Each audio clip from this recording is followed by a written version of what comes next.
It wasn't the first time she turned her face away, but that night it felt different.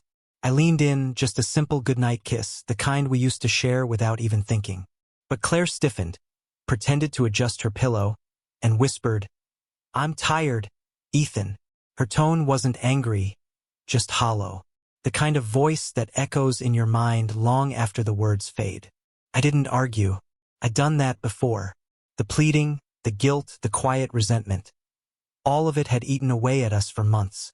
So I simply said, "Okay," rolled to my side, and stared at the wall until sleep finally came. The next morning, she acted like nothing had happened. She hummed softly while making coffee, scrolled through her phone, and told me the usual, "Have a good day." But something in me had shifted overnight. It was small, almost invisible, like the first crack in glass. On my drive to work, I couldn't shake it. The years we'd spent together replayed in my head. The laughter, the road trips, the long nights talking about dreams we never followed through on.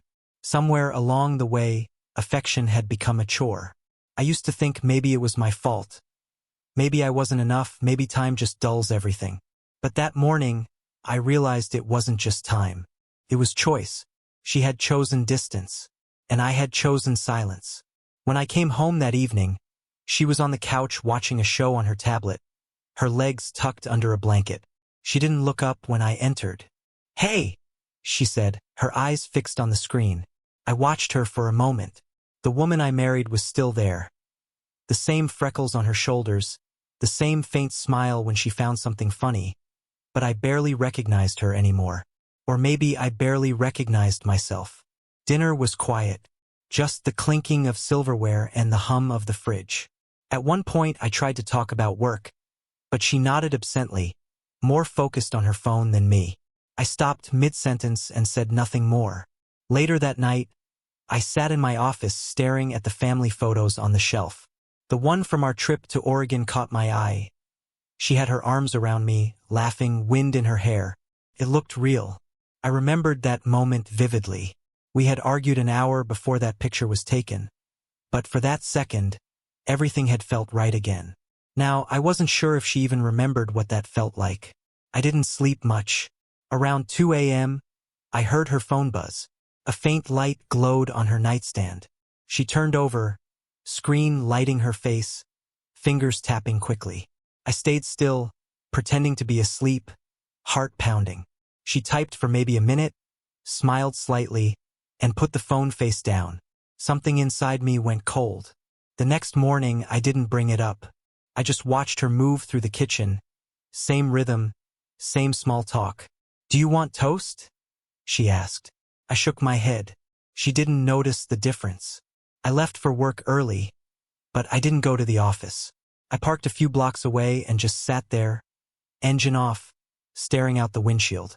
The truth had been whispering to me for weeks, maybe months, but now it was screaming. I wasn't crazy. I wasn't imagining the distance. There was someone else. That night, I made a decision, not one born of anger, but of clarity. The kind that only comes when your heart stops breaking and starts hardening instead. And the next day, Claire would realize something she never expected. I woke before sunrise. The house was quiet, still wrapped in that fragile calm before the day begins. Claire was asleep, her back turned to me, her breathing even.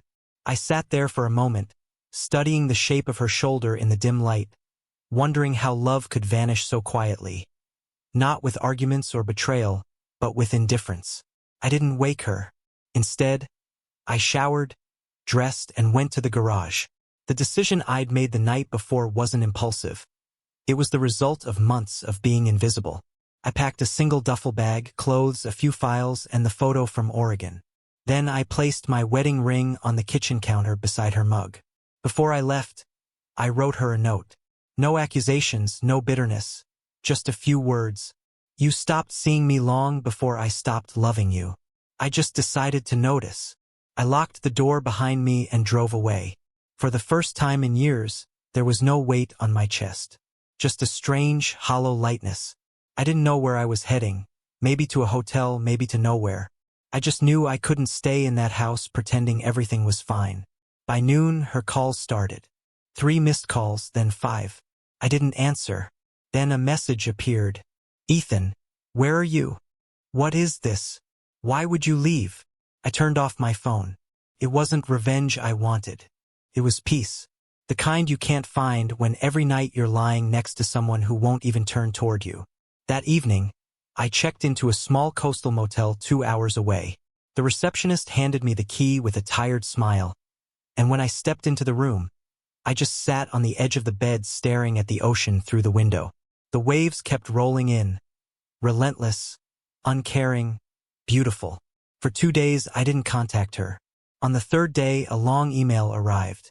She'd written paragraphs, confusion, anger, apologies tangled with excuses. She said she'd been going through something, that she didn't mean to push me away, and that she just needed space. But space had already done its job. It had made me realize how small I'd become trying to stay close to someone who no longer reached back. I didn't reply. A week later, I stopped by the house when I knew she'd be at work. Most of my things were still untouched. I moved quietly, taking what mattered. My books, my guitar, a few framed photos. On the kitchen counter, I noticed something new. My note was gone. In its place, a folded paper that read, I didn't stop seeing you. I just forgot how. I stared at it for a long time. There was sadness there, maybe even truth. But love that needs reminders is already slipping away. I left the key under the mat. That night, I drove to my brother's cabin outside Portland. He didn't ask questions, just handed me a beer and turned on the old record player. The silence between songs felt like breathing again. In the weeks that followed, I learned something simple but brutal. Affection shouldn't have to be earned through endurance. You can't beg someone to choose you. You can only choose yourself when they don't. I didn't block her number. Sometimes she texted. Small things like, hope you're okay, or can we talk? But I never responded. Not out of pride, just closure. Months later, I saw her by chance at a cafe downtown. She looked up, startled, then smiled faintly.